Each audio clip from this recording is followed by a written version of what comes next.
Well, welcome to another interview segment of Reunion Roadmap. This is Al McCarn, and with me all the way from Katzrin, Israel, in the Golan, Adam Eliyahu Berkowitz of Israel 365. Eliyahu, welcome to the show. Thank God. Thank you. Okay. Now, we have the honor today of talking about your third book, your second novel, Master of the Return and the 11th Light. What a great book. You read it? Yes, I did. I read it. I also read your first novel, The Hope Merchant. Oh my gosh. I didn't read your second book yet. Okay. Okay.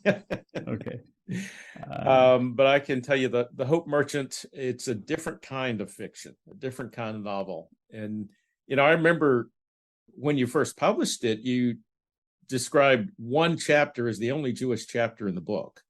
And did I? You did. That may have been a conversation. Right. I remember now. Yeah, sure. I mean, I wrote it like 20 years ago. So yes. Yeah, and I was reading. Oh, you're right. You're right. It was the 36 the Lamed Vav Tzadikim, the 36 holy men that keep the world going. Exactly. Yeah. That gave me such a great insight into the Jewish world, the Jewish view of creation, of the God of creation, of how we relate to him. So before we get to talk about the Master of Return, I want to give a plug for The Hope Merchant, which is another one. It's a soul-stirring novel. Thank God. At a deep level. Thank God.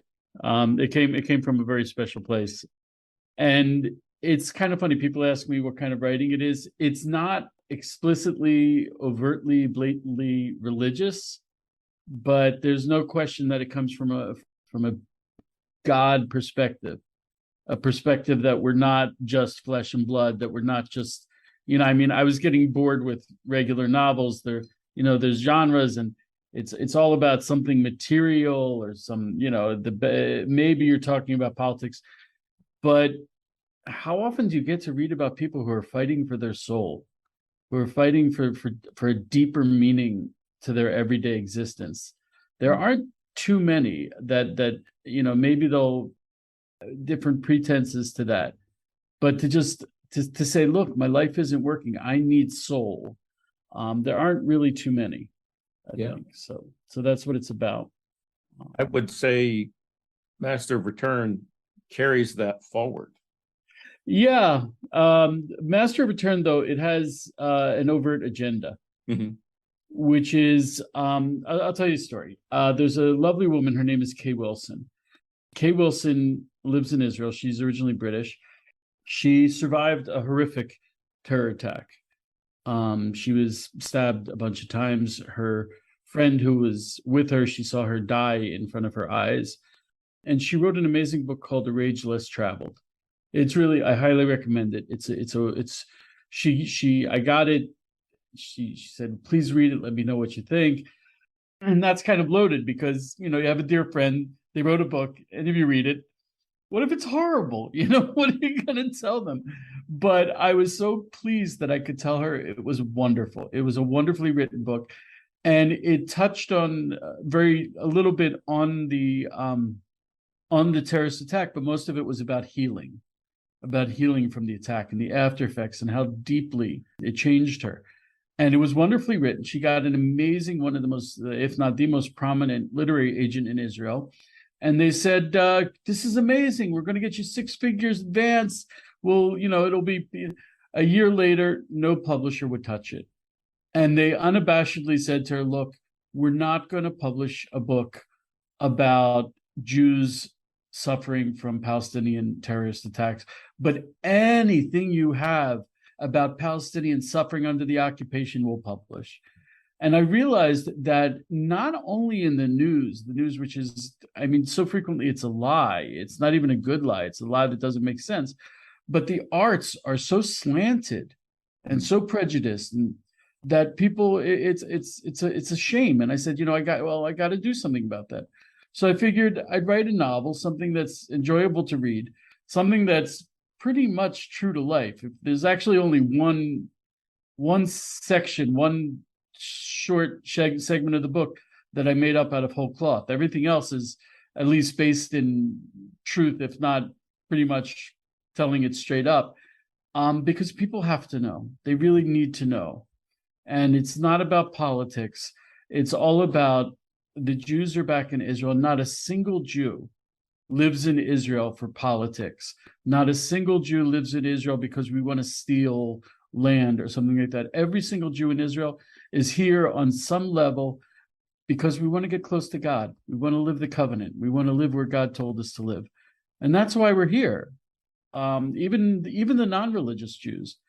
And that's why they're killing us.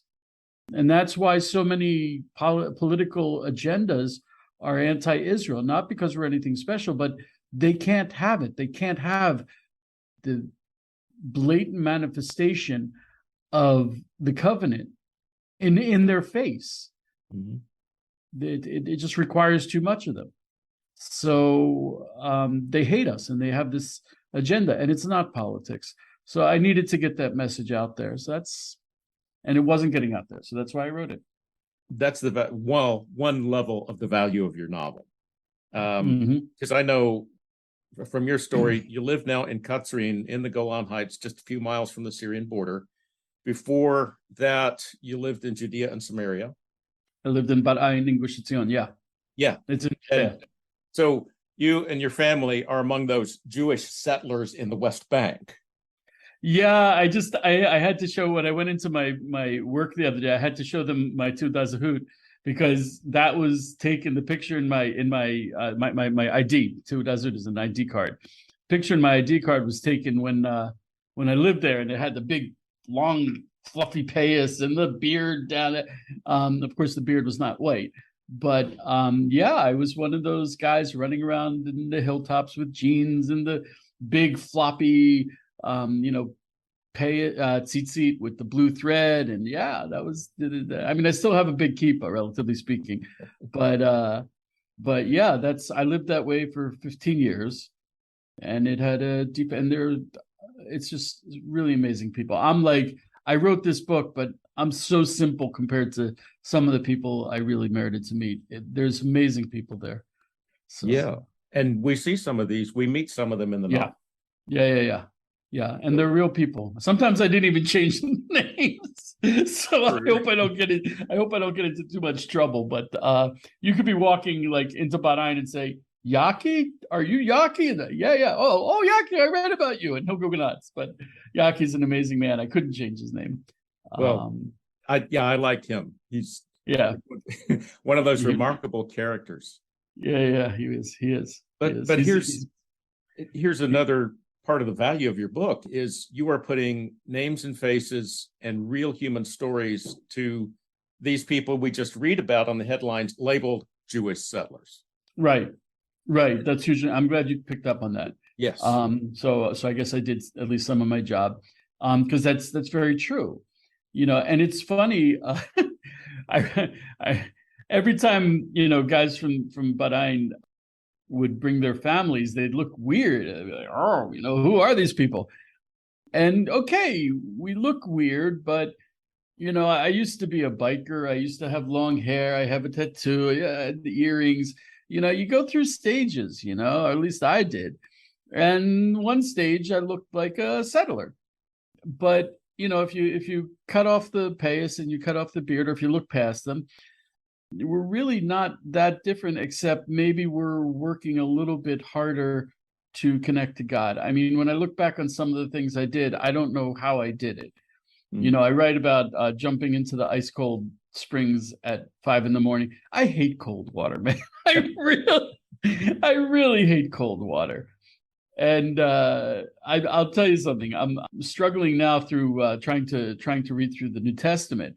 And when I read about baptism, I'm like, yeah, I've done that, and yeah, you'll see the heavens split up above you. It's like, it's a real experience, it's, ice cold spring at 5 a.m. Woo, it'll change your world. It'll definitely rock your world. So that's what we were doing, trying to serve God. Well, yes. So there's that part. And sure enough, we see differences of, the physical differences of your appearance. Yeah. And I could say that about Christians I know, Amish and Mennonites and others in the Hebrew Roots movement. the obstacle a lot of people have is pushing through the difference of appearance and getting to know the person. Yeah. So you've done that in Master of the Return. Oh my gosh. Yeah. Wow. I mean, when I'm reading about you and your friend Kalman in jumping into the icy spring, and I'm also reading about the inner turmoil and decision issues that you're facing and everybody's personal lives, and also dealing with government and taxes and all of that. You know, an astute reader or one who has just a little bit of paying attention will realize these are real people dealing with the same issues that I have to deal with, even though they're doing it in a setting that's foreign to me, and they look different from me. So you're humanizing these Jewish pioneers. That's a beautiful thing in this novel. One of the last things I changed about the book before I decided, okay, I can play with it forever, but I got to publish it at some time. The last thing I changed was someone said to me, look, you introduce your wife. She's obviously a major player, a major character. Go into that relationship. And that's kind of, it's a little uncomfortable. There were some elements of truth, but I'm not going to reveal my personal relationship with my wife. But that's something I think that a lot of people struggle with. You'd think religious people, it's all, it's funny. The title of the book, Master of Return, is a translation of the term Baal Tshuva. Baal Tshuva is the Hebrew expression to describe someone who becomes religious and who was not. And it literally means the master of the answer. Tshuva means answer, and it also means return. And secular, they have this thing of like, oh, you think you have all the answers. And I'm like, oh, no. As soon as that's when the big questions really kick in. When you decide to connect to God, the big questions. That's the big questions. And you're looking for bigger answers. It's like, a non-religious father, his 16-year-old son is acting up. Buy him a car. That's not my answer anymore. I have to go really deeper because I'm not concerned about him being happy. I'm concerned about his soul, about his neshama, so I have to dig deeper. So yeah, so you have to look on the inside. And I think, when we sit down and talk, you and I, we have a lot of the same concerns. What we call shalom bayit, or peace in the house, raising our kids. And it's all circulating around our relationship with God. Yes. So I think you do get to know the people because there are real people, and these are their concerns. Yeah, real concerns about this journey toward God, about their relationship with Him, and this is a point of connection between Jews and Christians, because Christians who are on this same journey, a parallel journey perhaps, are seeing in your Jewish story that there are many common elements. My prayer is that we could just have more of this, recognizing and building on these common elements we have in our relationship with the Almighty, rather than focusing on the differences. How much of that do you think is of that commonality do you think is a product of where we are in history? Because we're in a very unique space. Yes. And more commonalities. I mean, on even not the deep commonalities, but just things like, silly politics, or not so silly politics. We're pretty close, and it's like everything is becoming polarized. Yes. So I'm finding more and more people standing on this little island with me who are Christian. What a great way to put it, this little island. Yeah, the world's going crazy around us, and we look at each other and we're like, I'm here with you, dude. What am I going to do, Yeah, and to answer your question, I'd say a huge part of it has to do with where we are in history. Yeah. History is a thing. It does happen. Mm-hmm. 100 years ago, 120 years ago, there were some Christians who were paying attention to the beginnings of the Zionist movement. Zionist in the sense that I'm meaning of Jews are understanding who they are and whose they are, and the promises of God to return Israel to the land, the promised land, and restore his land, his nation, his people, and his city and his temple. Jews are taking this seriously. And some Christians are seeing that and taking it serious as well. So it's a process that's been going on for, I guess, close to 2 centuries now. But we have crossed another threshold, I think. Absolutely. 1948 was one with the rebirth of Israel. 1967 was another. Israel regains the Holy Temple Mount. Where are we now? 50 years after that, 74 years after the rebirth of Israel. And a whole lot of time that the Christian world is, and you even mentioned this in the Master of Return. The Christian world is beginning to see our replacement theology of the previous 1900 years in which the church replaces Israel and Jewish people. No, that's not right. God's still got something he's doing with the Jewish people, with the nation of Israel. Christians are bound up in it somehow. So there are folks who are on this little island where you and I are standing from both sides who are saying, we probably aren't going to figure this out by ourselves. We need to reach across the divide. And that's, when you talk about building bridges, when you build a bridge, first of all, you've got to start from both sides. It's an arch. And there's a verse. Oh gosh, I'm not so good at knowing where I get my verses from. In Hebrew, it's Even Masu Avonim Hayta Lerosh Pina. The stone that the builders despised was used as the keystone. And the keystone is like this, it's got crazy shaped rock. You can't use it for anything. It's no good for anything. It's not square, it's not straight, but that's what makes it able to connect everything. And those are the people who are finding themselves standing in this very, they're standing in open air saying, what am I going to do? If I take another step, I'm going to fall. And they take the other step anyway. And I think that's, Christians, they're like, what am I going to do? Am I going to leave behind my church? Am I going to go out into a place that the church doesn't agree with? And you have Jews saying, wait a second, can we connect to Christians for 2,000 years? They've been horrible to us. What are we going to do? And you got to take that step. You got to become the one who's despised by everyone. You got to become the oddball. Yeah. And then you can connect the two sides. So we're definitely oddballs. Yeah, we are definitely oddballs. We're the weirdos. So this gets to a point of the novel that I wanted to ask about, because you go in there with a wonderful fictionalized account of Israel 365 and how you came to work for them. And I'm recognizing in there other people I know, like Julie Weiss. You better. And the editor was Rivka Adler. Yes, Rivka Adler. People I love. They are awesome folks. They have great vision, depth of knowledge. Okay, from your account, what is the purpose of this Israel 365 organization and why? Okay. I'm very blessed to work for an amazing man. And the book I think I call him Sefi. Yes.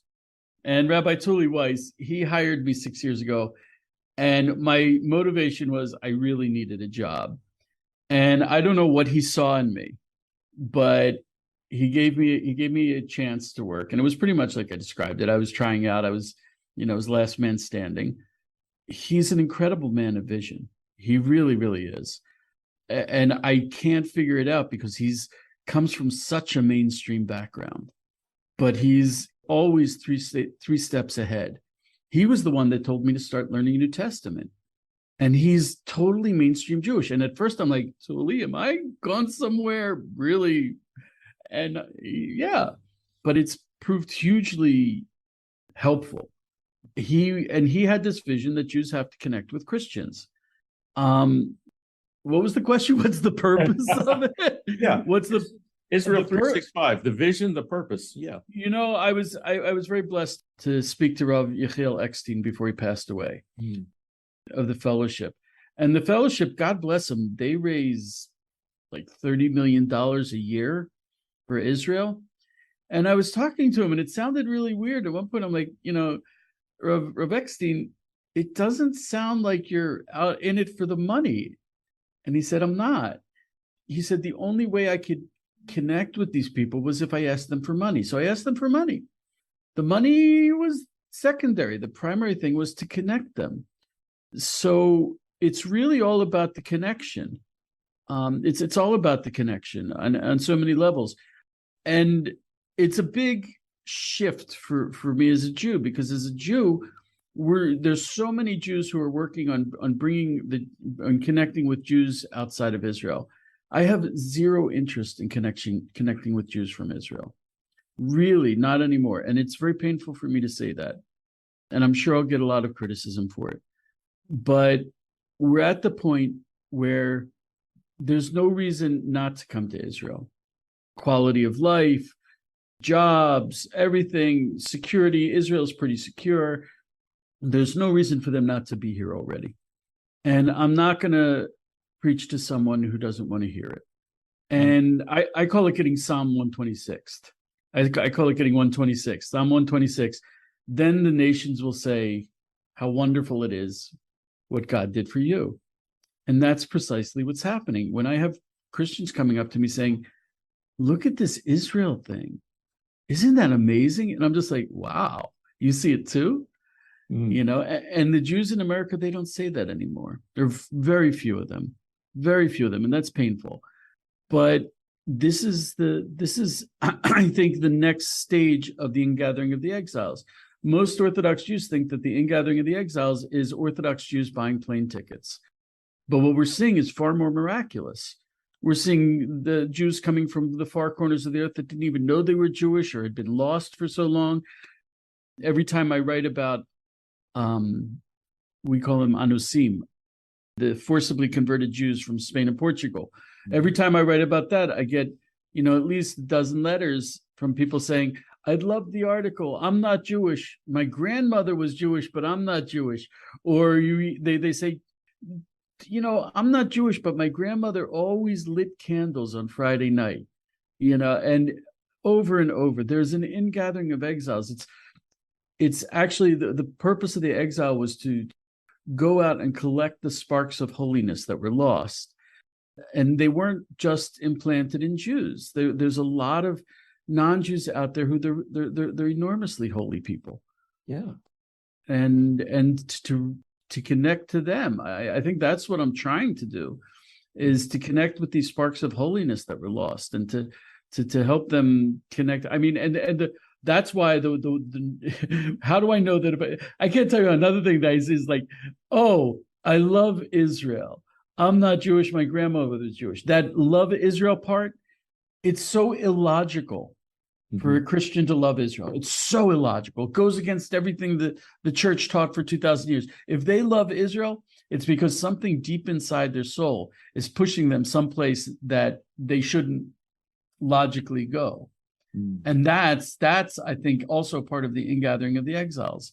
It's a beautiful thing. It's a beautiful, beautiful thing. So I think that's what I'm trying to do. Yeah, I would agree with you. And it is a beautiful thing. It is a God thing because it is bigger than any of us can understand. Oh, absolutely. Yeah. Absolutely. Okay, so your novel, you talk a lot about the Geulah. Yeah. What does that mean? How would you explain that to a Christian audience? Okay, so you're going to have to help me here. Yes, sir. I'll tell you why. I have an ongoing difficulty when I write my articles. Jews always talk about the Geulah. The Christians talk a lot more about Messiah. Right. For us, Geulah literally means redemption, to redeem.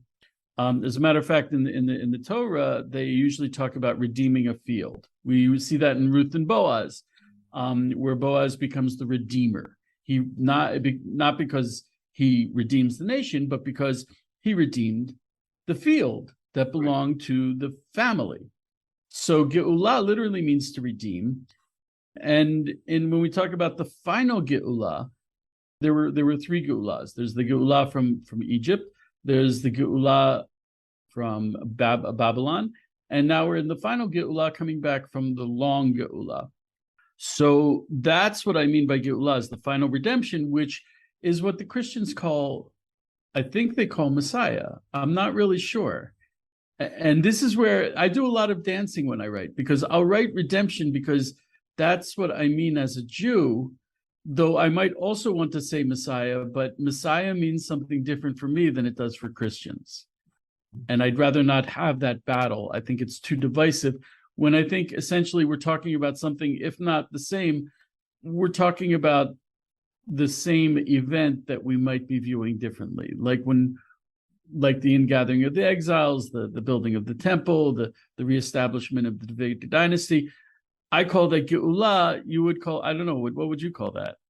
Well, knowing what I know now, I would agree with you that it's the redemption and the restoration of all Israel and the Messianic kingdom under Messiah, son of David. Now, I grew up as Southern Baptist and the Presbyterian, very solid Christian background, believing family, as we would say it. But terms like salvation and redemption were not really understood very well. Terms like the Messianic kingdom, it was all conflated.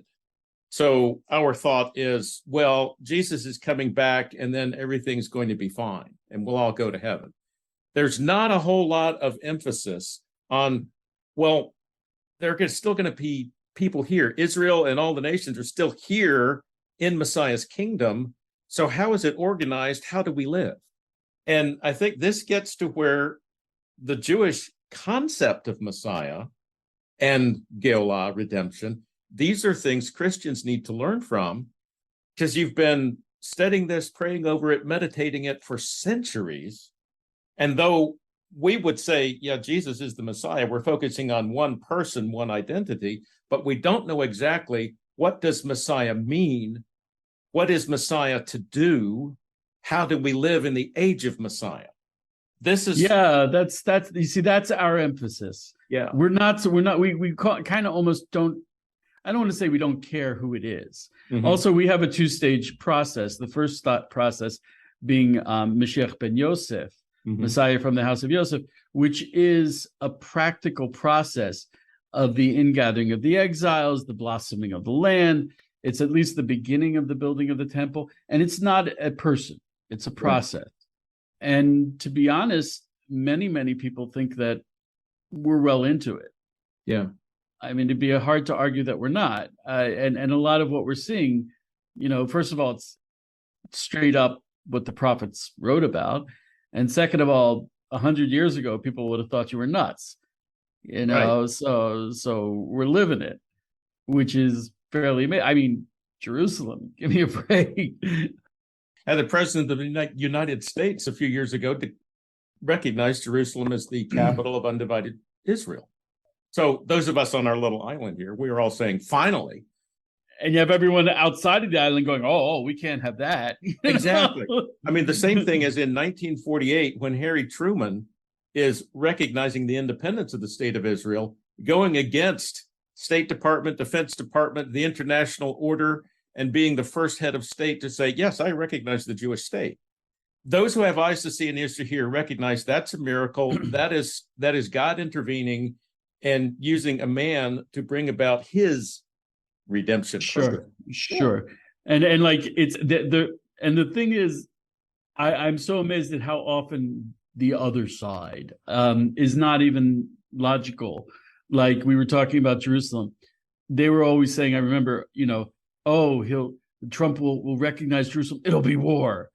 He recognized Jerusalem. Nothing happened. Nothing. If anything, we had peace. That was after that we signed the Abraham Accords, which is real peace. Yeah. And I love watching the video of John Kerry saying there's no way you can have peace between any Arab country and Israel unless it includes the Palestinians. Sorry, we did it. Okay. Yeah. They don't make sense, but because they're not taking everything into account. Yeah. They're saying 1 + 1 is 2, and we're saying 1 + 1, God willing, is 2. Okay, and that's the X factor that they don't know to put in, and we're living it. So when I talk about Geulah, there's that process, and it's happening, and you really need the eyes to see it. Yes, you really do. And for a lot of Jews, that means one thing. For Christians, it might mean something else. Unfortunately, that's, like I said, so many Jews, that you would think, you're an Orthodox Jew. You don't eat, you keep kosher, you keep Shabbos, you're making all these sacrifices, make another little sacrifice, move to Israel. No, no, no, no, no. Why not? And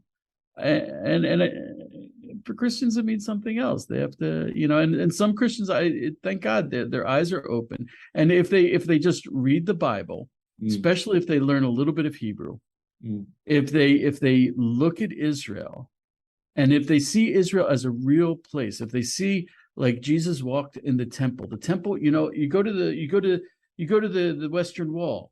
Where did Jesus walk? On that plaza right up above it. Exactly. He was in and out of there all the time.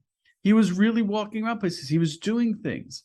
He probably, looked a lot like me when I had the long payas and when I was a bit crazy.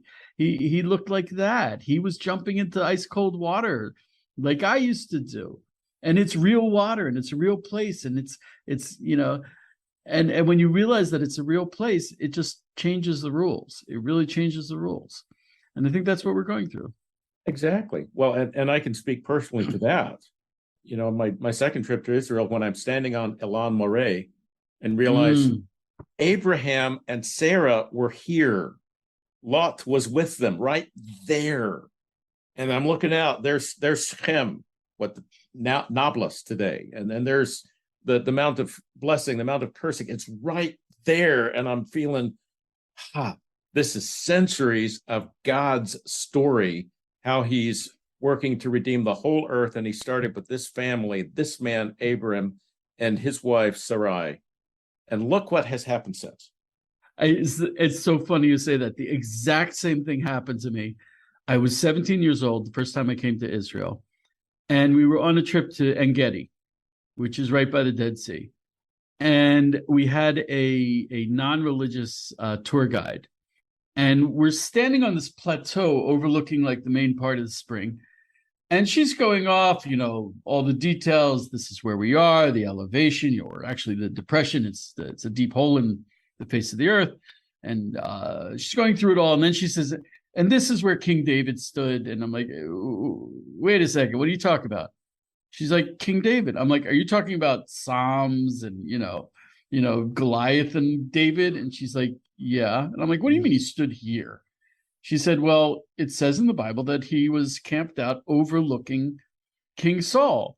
And if you look around, this is the only plateau that you can see the spring from. And it hit me that this small plateau, one time King David was shuffling around on the very same rocks. And there I was.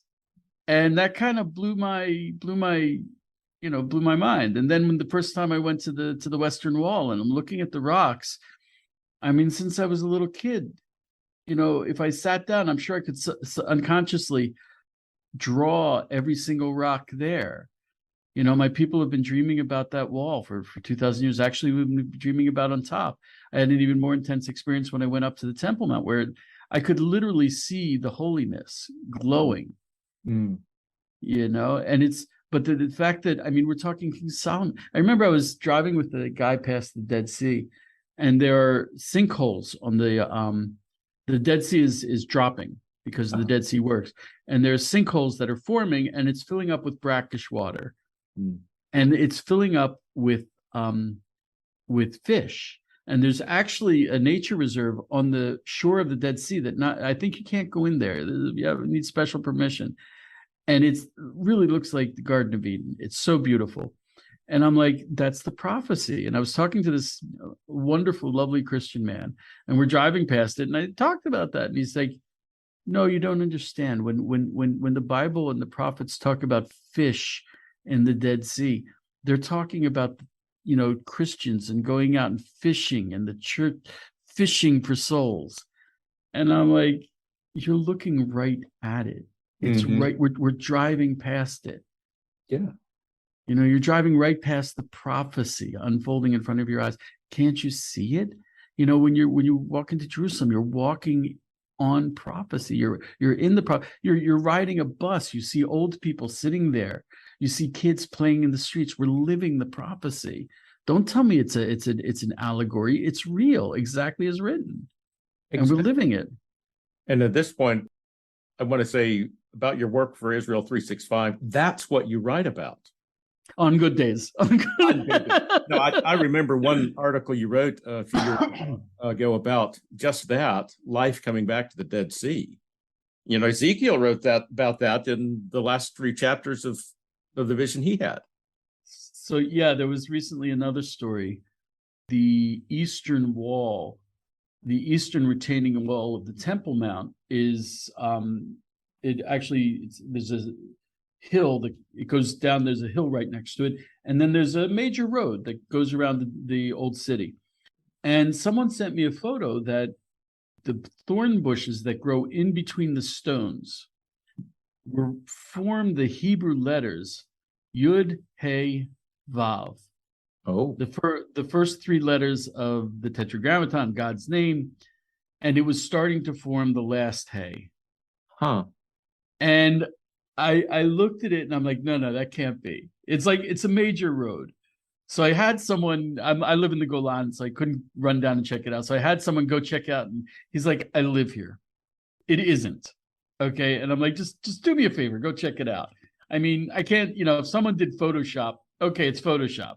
And I'll write that. I'll say it didn't happen. But if it happened, I want to know about it. And he went and he called me up and he's like, oh my goodness. And I had at least 2 other journalists contact me and say, no. And I'm like, go check it out. And then they got back to me, oh my goodness. Right on a major road, thousands of people driving past, or hundreds every hour. One of the major roads that in the old city, going past in the old city in Jerusalem, the name of God is being formed on a wall by bushes, and no one saw. No one saw. That's just one of many signs and the things that are happening if you've got eyes to see and ears to hear. Yeah. Well, let me go back to Master Return. This is what you write about. You're writing about the Gelah, and you're writing about this crazy group of Jews in Israel who actually believe the promises and believe that there are some on the Christian side who might be partners in this. But you also write a very, very human story about the opposition you face. Okay. Yes. Oh, you mean the Arabs, or?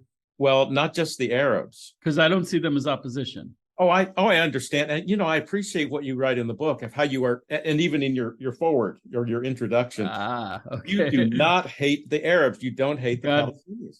God forbid. God forbid. Absolutely not. Let me just go a little side note here. What is your hope? If all things could be set in order, what is your hope for relationship of Jewish people and Arab people in the Holy Land of Israel? There's no reason we can't be together. There's you have to, any person who lives in the land of Israel, Jew or Gentile, has to keep the Noahide laws. And one of the Noahide laws is don't murder. And if they, and I heard was it Rav Shmuel Eliyahu, or it was a Sephardi rabbi, a big Sephardi rabbi, and they misunderstood. They twisted what he said, which was such a shame. But he was saying, Israel is, you never read in the Bible about Israel being just for the Jews. There's a thing about the ownership of the land, and there is a delicate balance. But I think the big problem with, for example, with the Temple Mount is not that the Arabs are up there. The big problem is that only the Arabs can pray there, because it really has to be. It's almost as if, well, I mean, other than the fact that it's the nature of Islam, it has to be a house of prayer for all nations. Yeah. So we're not saying only us. We're saying open up the doors. Open up the doors. It's funny. Rav Pesach Lilicki, he said, you think that when the third temple comes, that you're gonna, go to Jerusalem and you're gonna go buy your goat or your sheep or your bull and go up to the Temple Mount and go to the Kohen and you're done. He's like, no. He's like, you're going to go to Jerusalem with your goat, and then you're going to see your buddy Al McCarn. Yeah. And Al's going to be, Eliyahu, I'm so glad I bumped into you. I want to bring a Thanksgiving offering. Could you take it up to the Kohen for me? I'll be like, Al, of course I will. So I have my goat. Now I have your goat. And then I start walking up and someone's like, Al, is that guy a Jew? And you'll be like, yeah. And they'll be like, your name is Eliyahu. Here, take this for me too. And I'll be like going up to the Temple Mount with like 100 sacrifices that I'm taking up for all of the nations that are so happy to be serving Hashem. And it's not everyone being Jewish. It's everyone being happy in the house of God. Yeah. And Judaism never proselytized. We never wanted to convert. And that's not what the temple is about. The temple is about us serving the world, us connecting the world to God. And if that's our job, there's going to be a lot of people crowding around every single Jew because there's not so many of us. No, that's exactly what, I mean, you have just spoken what Zechariah said, that there'll be 10 from the nations who come take hold of the garment of a Jew, saying, let us go with you. We've heard the Lord is with you. That is such a beautiful picture you've just painted for us. Yeah. I'm not claiming to be the first to say it. Okay. No, but it is a house of prayer for all nations. That's what Isaiah said. And by the way, that's what Jesus said. So, sure. I mean, well, I'm sure he also picked it up from Zechariah. Yes, actually. Yes. Yeah, he was quoting the prophets. Yeah, because I mean, isn't that the real image of a house of God? Mm-hmm. And it doesn't, and that's, I think, I mean, that doesn't surprise me that's really, I mean, if you ask a Christian, that's what he wants. It's kind of like, how can I was never really thrilled with synagogues. It's just like, okay, we're all saying the same thing. I'd rather go someplace and meet some really sweet people, like, okay, they're not all the same. And we can all pray together, why not?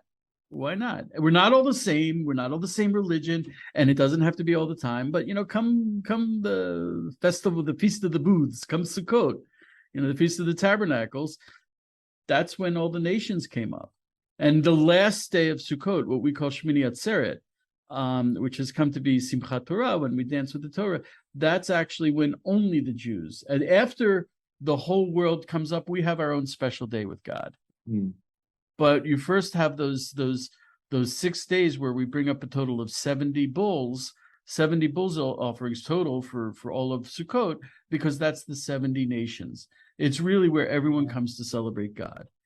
And I mean, why would I want any other image of peace between the Arabs and the Jews, anything other than that? That's a pretty beautiful image. I mean, God willing. It is. And something that's also the antithesis of the two-state solution. I don't want a line drawn with them over there and us over there. We were getting close to it. We were getting really close to it before the Oslo Accords. We would go into the Arab villages to get our cars fixed, because they made the best hummus and pizza. And God willing, that's where we're headed now. God willing. Yes, I would agree. I'll pray with you for that. Now, you mentioned other opposition. In fact, when you're writing about your first meeting, Tuli and Rivka, well, Sefi and Hannah in the book, there are two detractors. We don't call them enemies. We don't hate them, but they are people who are opposing what you're doing, reaching out to Christians and writing about biblical prophecy and things. The secular Israeli left. Yes, which is insane. Yes. Why is that? I mean, why is it insane? Why are they opposing? Well, I'll tell you. And so Hayovel gets it the worst. Hayovel, for those who don't know, they're really devout evangelical Christians. They are on Har Bracha, and they bring over Christian volunteers to volunteer in the vineyards of Har Bracha, the Mount of Blessing. And Haaretz is, they're so left-wing that they're anti-Israel as a media. They're not popular in Israel at all. They can claim to be pro-Palestinian, but the Palestinians hate them. But they're ultra left-wing. They're like Israel's version of the woke. And they hate Hayovel. They hate them. Which for me doesn't make sense, because you think that, the left wing, they're into pluralism and acceptance and hope. But pluralism because this connecting to Christians is not interfaith. Mm. What we're doing is not interfaith, because interfaith is based on, oh, we're all the same.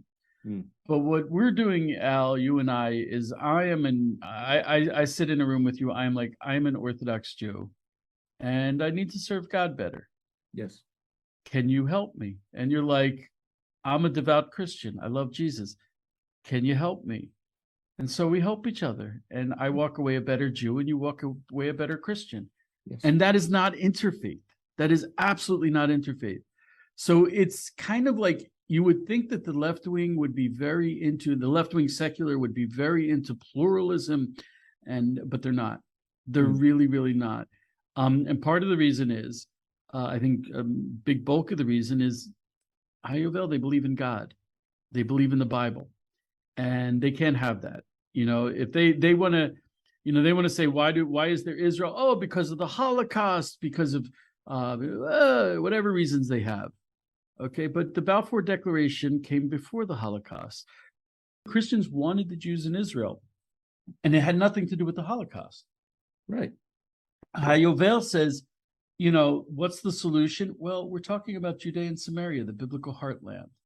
And they're like, what do you mean biblical heartland? It's, Palestinian territory for 5,000 years. Okay. And it's like, well, what about archaeology? No, you don't understand.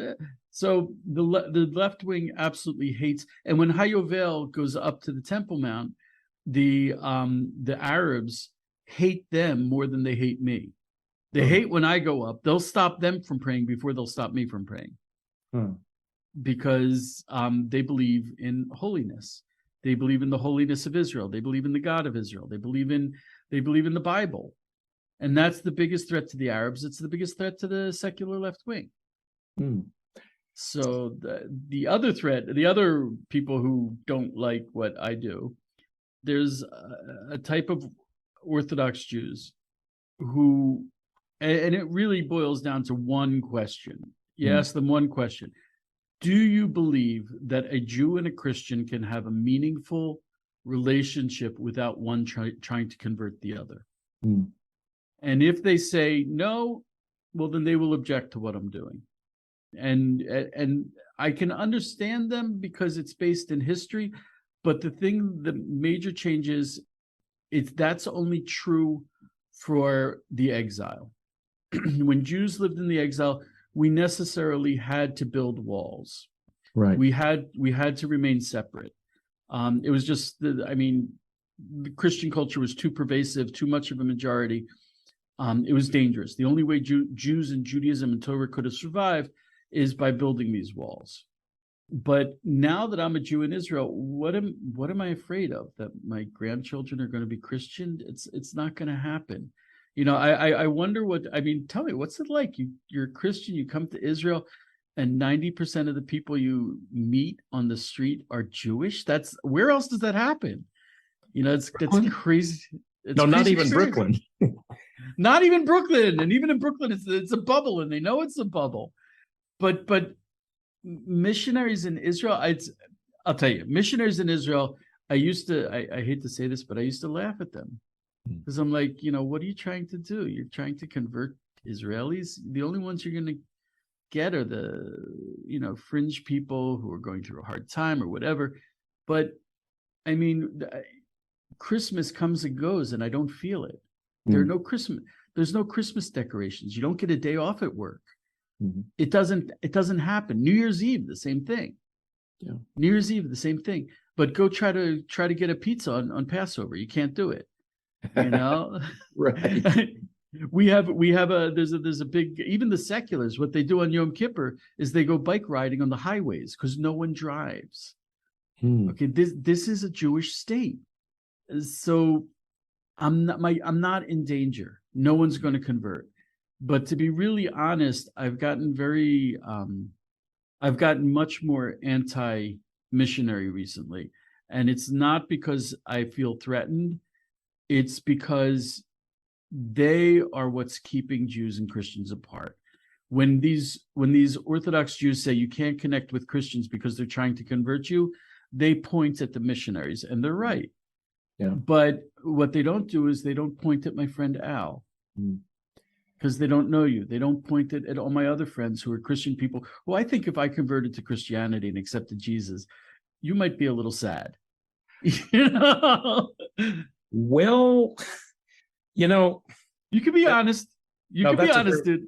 that's a very complicated question. I'm Because sure it is. I mean, we've already covered it in this conversation where this is Al's view of the subject. We Christians, we understand and accept that the identity of Messiah is Jesus of Nazareth, Yeshua of Nazareth. And that has opened the way for us to come into relationship with the Almighty, the God of Abraham, Isaac, and Jacob. Okay, so there's this Jewish guy who lived in the first century.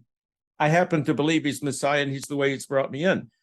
But I don't understand the concept of Messiah and the process of Messiah, which you have just explained.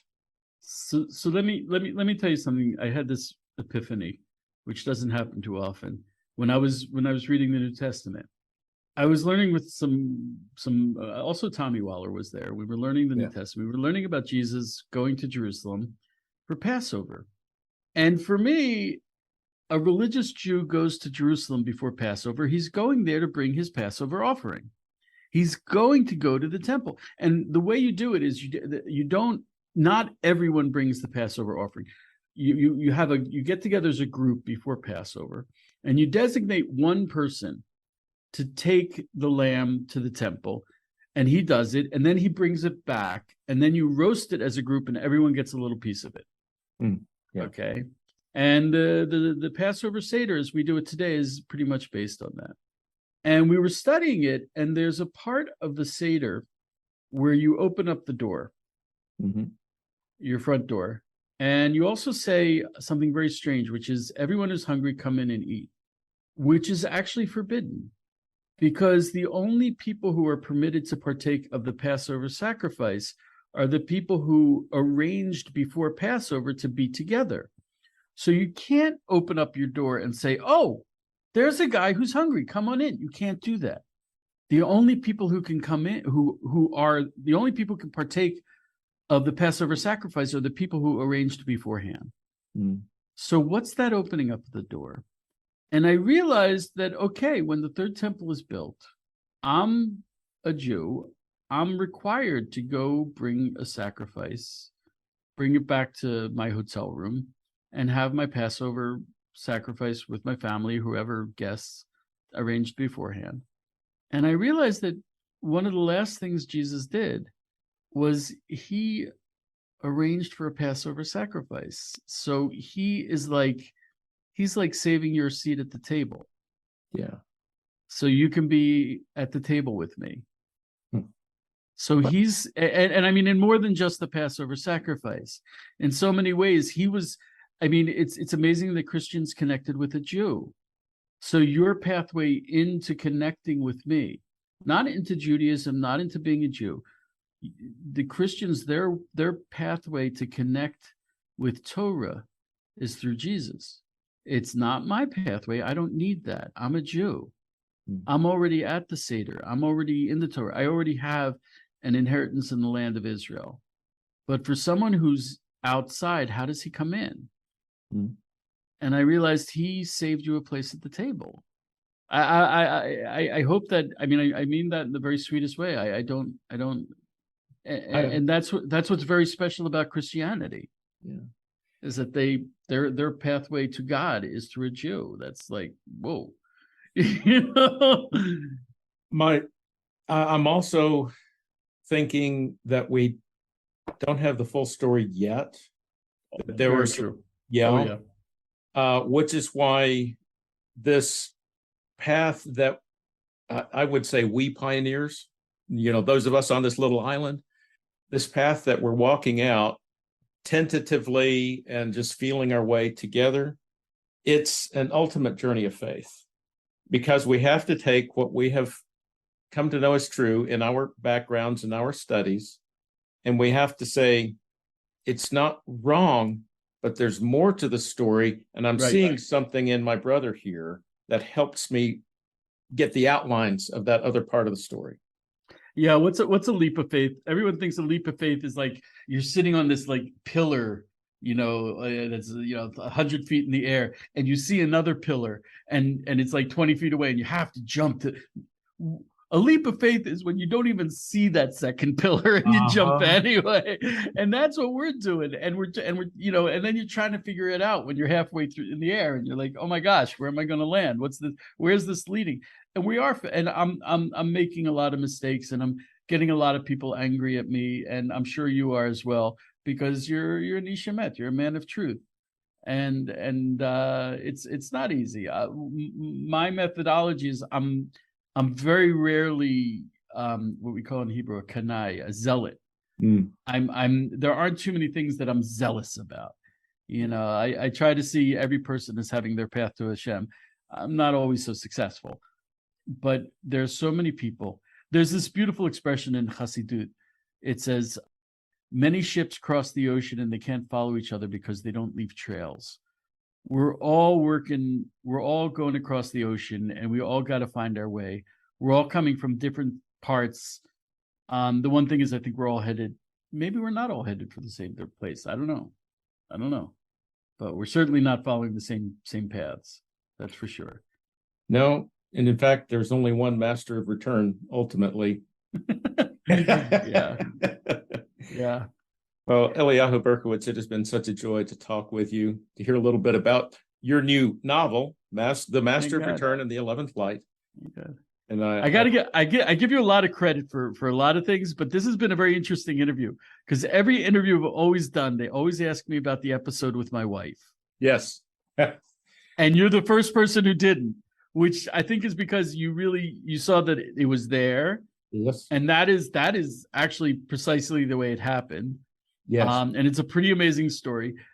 But I mean, the whole book is amazing stories. The whole book is amazing people. Yes. And I think you're absolutely there's so much more there.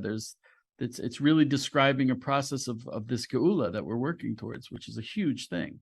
So I give you a lot of credit for catching that. I'm so pleased that you read the book and you got it. You really got it. As an author, that's a beautiful experience. I really appreciate it. I'm taking it in. I'm feeling it. Oh, good. Well, here's another author point. The way you ended the book, I can see where you could do a sequel. Do you have that in planning or thinking of it? I never want to do sequels. And it's just kind of like, if I wrote it, I did it, I'd done it. But something, a lot of people have asked me for it. First of all, the problem is it's autobiographical.